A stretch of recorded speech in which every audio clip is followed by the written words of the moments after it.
Hey everyone, this is Schleicher from Gaming Trend, and I'm here with Daniel from Smart Iguana Games, and they have an upcoming Kickstarter for a game that looks pretty interesting called Gravity Warfare, and gaming on a whole new level. It definitely seems like that is the case with this game.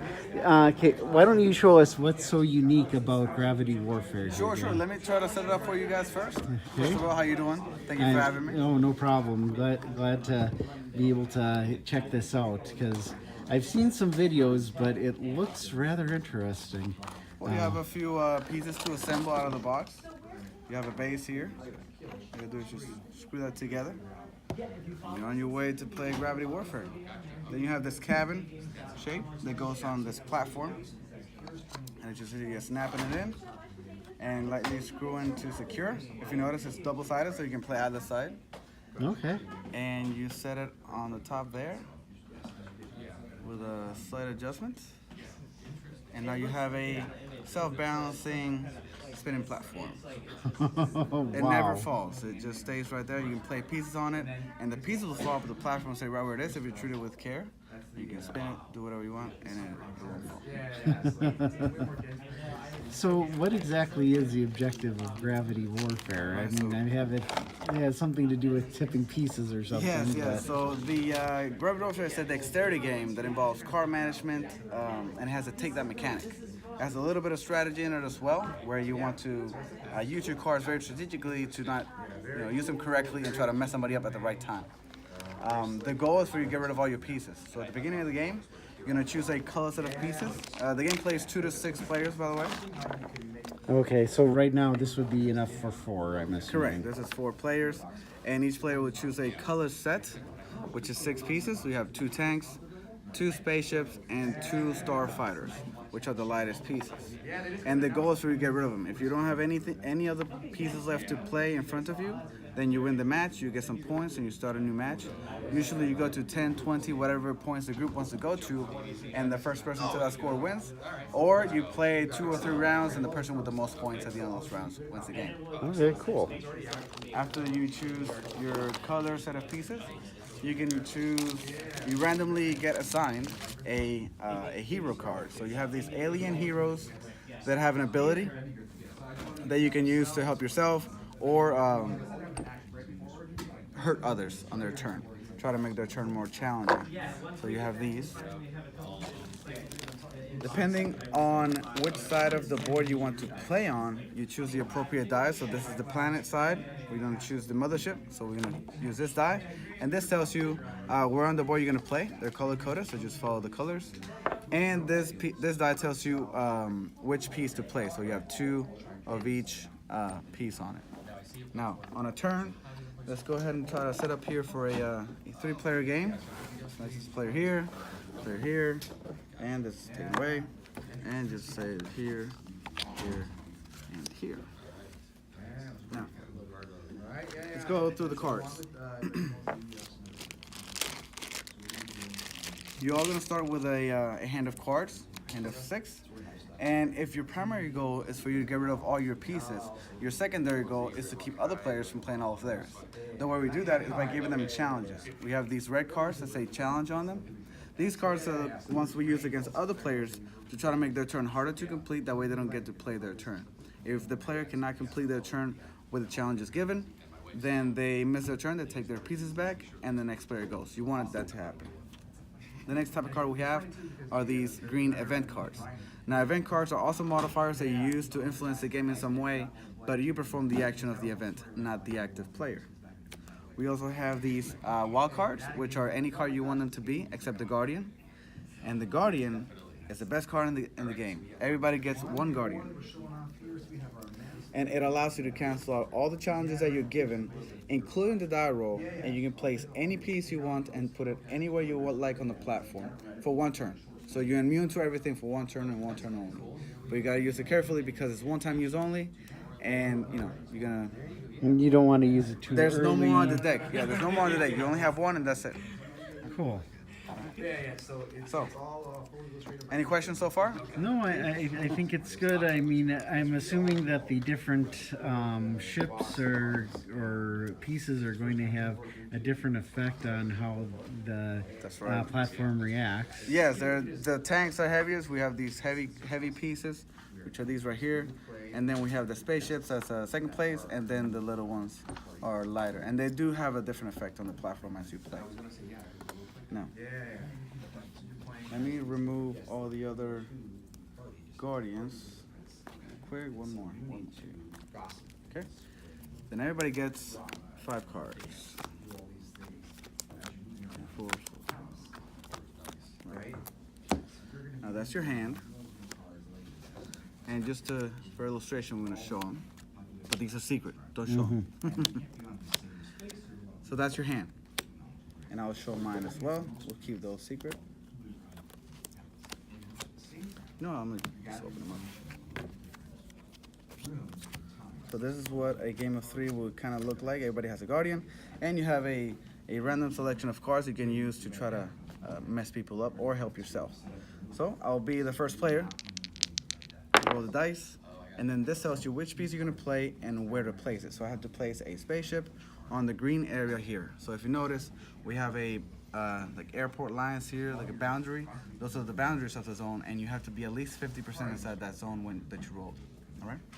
Now at this point, the other players can have the opportunity to give the active player or give me any challenges to try to make my turn harder to do. Now let's say you want me to spin the platform, so you would just say here, spin it, and this player would say with chopsticks.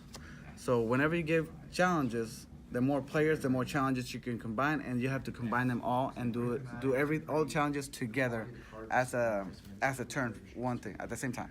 All right.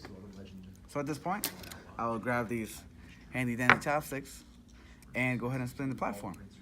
So I'll do that, and I will have to take the piece and place it on the green zone. And that's a good turn. All right. So these are discarded, and then the next player goes, and we repeat the process. You will roll the dice, and then we'll tell you how to perform your turn, try to trip you up. And the idea for you is to get rid of all of them, and the idea for us is to keep you from playing it and be the last person. So what if you roll a ship on the ship die that you don't currently have? Sure, that can happen. So as the game goes on, let's say you have this left, you have to roll a piece that you have in order to play, and you get 2 rolls.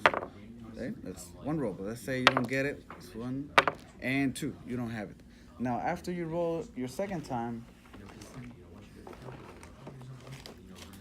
you have to you lose your turn, but you earn a skip gem. These are these green tokens right here. You earn a skip gem, and you lose your turn. Now the next time it comes around to you, and you still can't roll that piece that you have in 2 rolls, instead of skipping, you can use a skip token to ignore this die and play whatever piece you have left in the location that you rolled.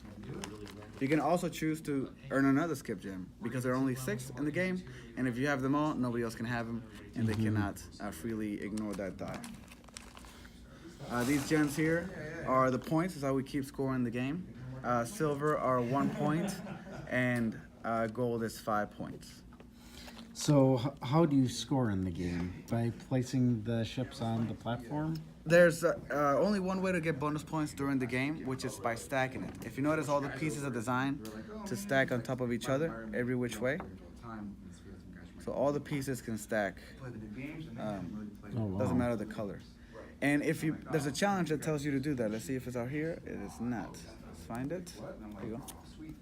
So stacking means you have to place your piece on top of one already played on the board. So you would have to take yours and try to put it on top, like so. And if you have to do it, then you don't get a point. But if you do it because you want to and it's not a challenge that you're given, you get points immediately. So if you stack it on top of 1, you get 1 point. On top of 2, that's 2 points, and on top of 3, and so on. Stacking it out of your own volition is the best way to get ahead in the game and actually win the game.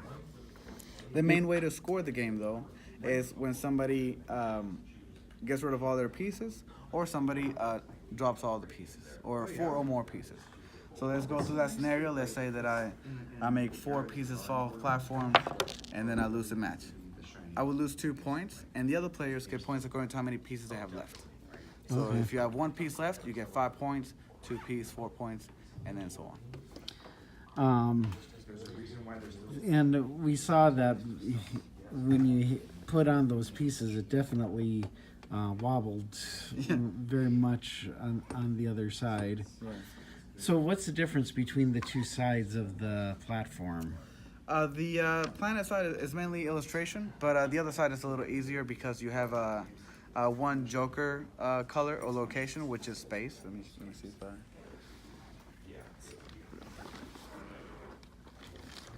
Well, it's space. It's space, and then it's pretty much anywhere that's black. You can put it anywhere. So it's like an easier side to kind of start. Kind of like a starting side, Yeah, almost. correct. Cool. I'm sure that with 6 people, it can get kind of close where you put the pieces, and might make it a little more difficult. Cool. And when is this coming to Kickstarter? Yes, we're gonna be on Kickstarter on June 20th. So depending on when this comes out, it's 4 days from now. Oh wow! So we're So pretty real excited. close. Yes, pretty excited. And do you know how much the pledge level is going to be? Yes, the base game is gonna be for $49 for the game. Okay, cool. And if you get extra copies, it's gonna be cheaper. And Okay. the shipping for the U.S. is gonna be $12, whether you get 1, 2, or 3 copies. Okay, It's gonna remain at $12. cool. Do you have any idea when it will come out if it's fun successfully? Yes, we're estimating that, including some hiccups here and there, that maybe we'll get to February. Or February's the time frame that we have, but we may be a little earlier. Great. Well, That's what we're aiming for. We're trying to get this under the right. tree. Yeah. We're trying to get this under the tree, so we're gonna aim for it, but we have to give us a little bit of buffering. Yeah, I was admitted when I saw the chopsticks, I was wondering what you were going to be doing with those. But no, it looks like a fun game, a little bit of dexterity to it, but still, it definitely is a nice set piece for gamers. It's something that has a very nice table presence to it. Yes. Cool. Well, thank you very much for your time. Well, thank you for having me. It's really appreciated, and I hope to see you at the Kickstarter. Sounds good. Thank you.